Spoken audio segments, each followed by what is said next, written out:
And I think that's the main reason why you really need to think before you buy either of these. Hey everyone, one of you wrote to me the other day and it sparked the idea for this video actually, and if I can find your comment I'm going to put it in here, but if I can't I'm really sorry.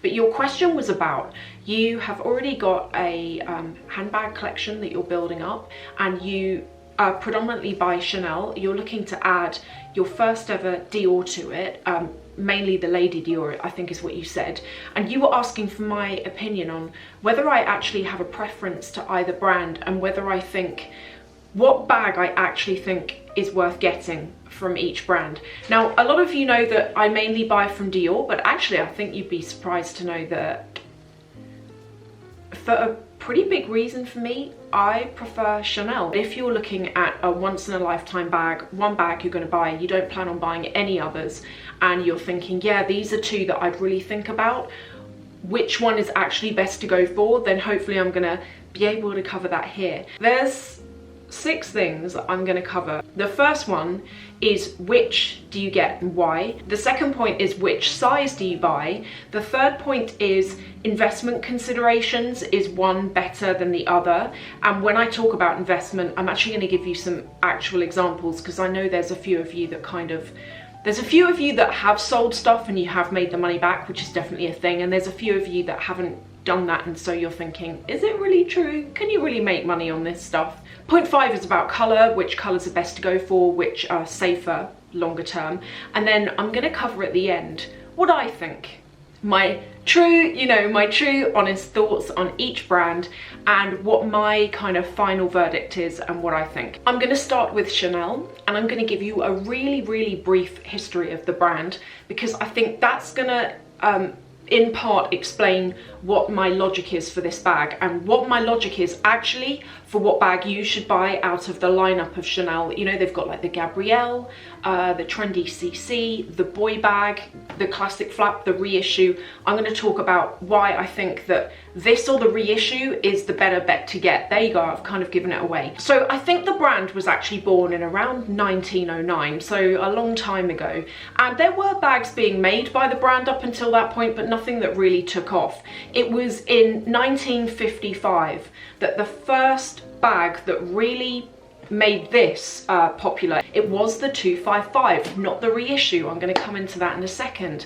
The 255 was a bag that when it came out in 1955, called the 255 because it came out on the 2nd of February 1955. What made this bag so special, and I think this is why it plays such an important part in your decision process today, is that bag has been around for so long that is one of the major reasons why it is historically one of those classic bags where if you buy it in 30-40 years time, you can still dig it out, you can still wear it, they're still going to make it. The reason why the bag was so popular in 1955 is that it was so different to the bags that were in fashion at the time.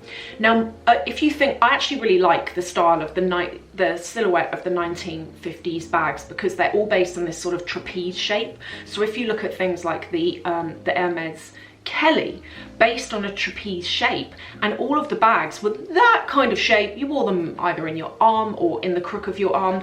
Nothing before had been created that looked like the 255, where it was one of the first bags that you could actually wear on your shoulder, and the shape of it, it was not trapeze at all, it was rectangle. And actually from what I could find out, the actual style of the bag itself was designed based on the 1920s sort of war bags that soldiers, like satchels that soldiers used to use, which is another reason why inside of them, if I quickly show you, some of you might be familiar, but the inside of them, I think it might be slightly different on the 255, I'll cover it, but on the inside of these bags, they're very separated out. There's many compartments, and in fact, this zip section at the top here, you can't really fit much in this, and there's a reason. Apparently, what is in this? Oh, the authenticity card.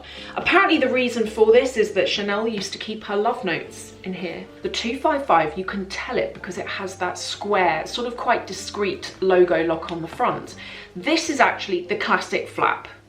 The two are not called the same thing. This came about in 1983 by Karl Lagerfeld. He took the 255, and he sort of gave it a bit of an 80s curl freshen up, if you will. And one of the main changes was the shape of the flap here, but also the addition of the double C logo on the front.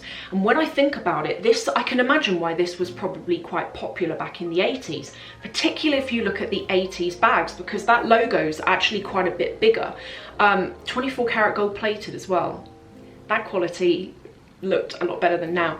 But if you think about it, in the 80s, where you had sort of like yuppie culture, big logos were the thing, it was all about sort of flashing your successful lifestyle, I can imagine why the bigger the logo, the bigger the business, you know? I think that's probably, anyone who was living it up in the 80s, please let me know, but I would imagine that's probably why. I am going to cover sizes in a minute, because I think that the size that you get plays a really important role, in my opinion, on the longevity of the bag, the wearability of the bag, and the safety of your money when you're buying the bag. Then finally, you have the 255 reissue. The 255 reissue was a freshened up version of the 255, and it was freshened up by Carl for the 50th anniversary of Chanel, and it was launched in 2005. For Dior, it's quite a different story. So with Chanel, that kind of first hero bag, that first classic bag that really stuck around and is still here today, was born in 1955. For Dior, we're looking a lot more into the future. This was actually born in 1995. On the Dior bag, can you see this print here? This print is called the Carnage print, and this is actually said to have been taken from the chair covers used on the chairs at one of the first ever launch of the spring summer collection back in 1947, I think it was.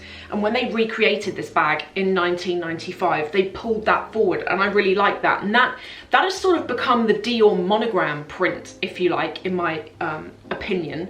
Also with this bag, you will notice a couple of things.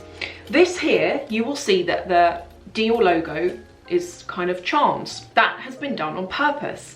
Christian Dior was someone who was very superstitious. He was very into sort of zodiac. That's why there's a lot of star constellation designs now in the new Maria Grazia Chiuri collection. And he was also very into lucky charms. So when they designed the bag, these went on there kind of as that. It's almost like, here's the bag and there's like some good luck for you. Up until 95, Dior was really well known for ready to wear, but when it came to his accessories, it wasn't really standing out. They didn't have that signature hero bag. They had other bags on the market, but there wasn't that one thing. This actually was born as a result of Princess Diana and actually someone else, Bernadette Chirac. Now, all the way back in 95, Princess Diana had a trip to Paris coming up, a visit, and Bernadette, who was the wife of the former French president Jacques Chirac, she wanted to gift, I really like this, she wanted to gift Diana a handbag on her visit. I love that, because normally would you get gifted, you know, some flowers or a bracelet, but to actually say, no, I want to give her a handbag. Not just that, I want to give her one that doesn't exist. So Bernadette spoke to the House of Dior. This bag was created. It wasn't on general release. It was just a one-off. It didn't even have a proper name at that point. I think from what I found out, the kind of internal name that they called it was the Choo Choo.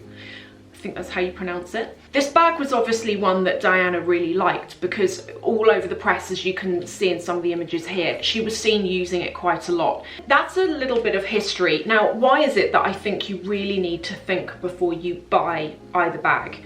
If you're looking to buy a once-in-a-lifetime bag, you want to buy one. You know it's going to be pricey, but you want to buy it, drop the money on it, whether it's vintage, whether it's new. Which one do I think? Whilst it's important that you like the brand, I actually think it's more important that you pick a shape of bag that is most suited to your lifestyle. I'm going to give you an example. This bag can be worn on the shoulder. This is the jumbo size, the size large. Honestly, with yourself, if a shoulder bag is not something that you enjoy wearing because they fall off the shoulder and all of the rest of it, if it's not your thing, although that's a really worthy bag, and I would say out of everything I'm going to show you, the size medium in the classic flap in black with either silver or gold hardware is the safest option out of everything.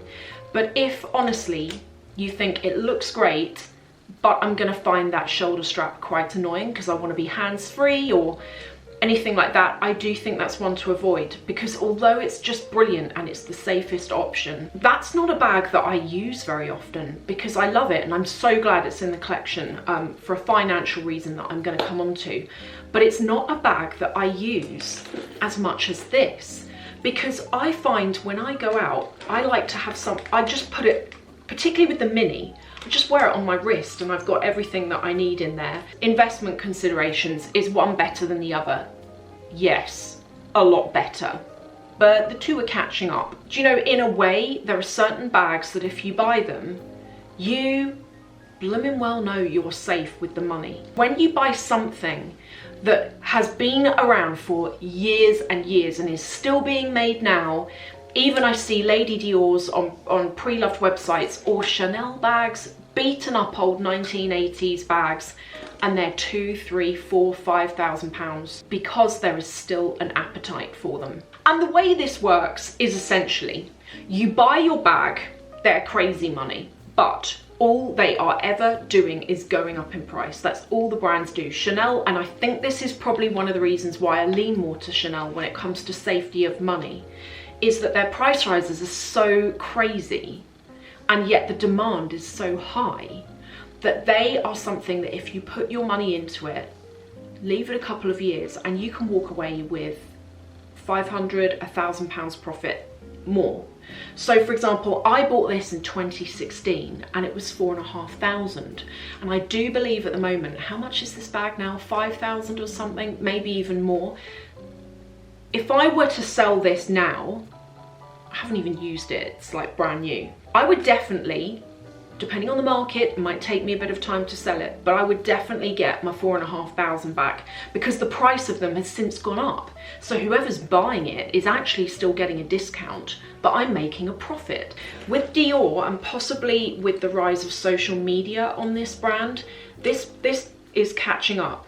Historically, and even right now, I would actually say to any of you, if you're wanting to buy a Lady Dior and you don't mind vintage or pre-loved, I do think it's worth you having a look on pre-loved websites, because you can make such a saving on them. Now I'm going to talk about sizing, because sizing plays a really big role as well when it comes to which bag I think you really need to consider, and also that investment point, because the size of the bag dictates how much you can resell it for. The 255 reissue comes in 4 sizes. The classic flap comes in 5. The Lady Dior comes in 4 sizes, although if you're going to include the nano size, which is technically sold as like a child's bag, but I've actually seen a lot of people wearing those and they look quite cool. Anyway, there's 4, or if you're going to include that, there's 5 different sizes. Currently, the way the market currently is, when it comes to resale, the mini seems to be the one out of kind of heads and heads with the medium. The mini seems to be one of the ones that makes good money resale, and I think that's probably because at the moment I feel like there is a trend for mini bags. The smaller the bag, the higher the price point. I think if you're looking to buy one of these bags and it's going to be forever bag, I would personally say to go for the size medium. I think you can do more with this. You can even fit a small bottle of water in here. I would also say, when it comes to what colour to get this in, I would always say with both bags, personally, I would suggest you go with black with either silver or gold hardware, whichever your preference is on that. I do have bags in different colours and I love them, but the ones that are easier to work in do tend to be this. And I think when it comes to selling them as well, how many people want a yellow bag or a pink bag versus how many people would just want the classic black with whatever colour hardware on it. My final thoughts, my personal preference. I prefer the look of the Lady Dior. I love the look of that bag. For my lifestyle, I like the top handle, I like the size of it. I just like that shape of bag. However, if it were to come down to buying something that I know my money's safe in, I would always go for Chanel, but I wouldn't do the Boy, I wouldn't do the Gabrielle, I wouldn't do any of those. I would either go for possibly the reissue or more likely this. I'm a very thrifty person. I did not come from a load of money, and I did not come from this kind of thing at all. And I was very much brought up to know how long it takes to earn it. I mean, my God, it took me ages to save up for this. And I think that will always be part of me. I will always be someone that likes to make a saving, and I like to buy something that I know, you know, if times get hard, you never know what's going to happen in the future. Fortunes can change. If I end up backed in a corner someday, I like to know that, hey, do you know, I can sell this and there's 5,000 in it. I like that. And I'm quite into investing and stuff like that. And that's just what I'm like as a person. I like to know that I've got a safety net, and I've got savings, and I've got stuff like that. And although I have bought bags that are definitely short-termers, like the book tote, you know, that's a trend bag for sure. But I make sure I use it so I get that cost per wear. When it comes to the bags I buy, I do, generally speaking, like to know that I've achieved that with them. Value, getting your money back, Chanel. Lesser so Dior. Quality, I prefer Dior to Chanel, although both very, very close. If I could only have one, it would be really difficult because I know I wouldn't probably wear this as much, although if it was the only bag I had, then I probably would, and I would go for this in the size medium. If you're thinking of buying one of these bags, I do personally think both of them are brilliant. I love them both.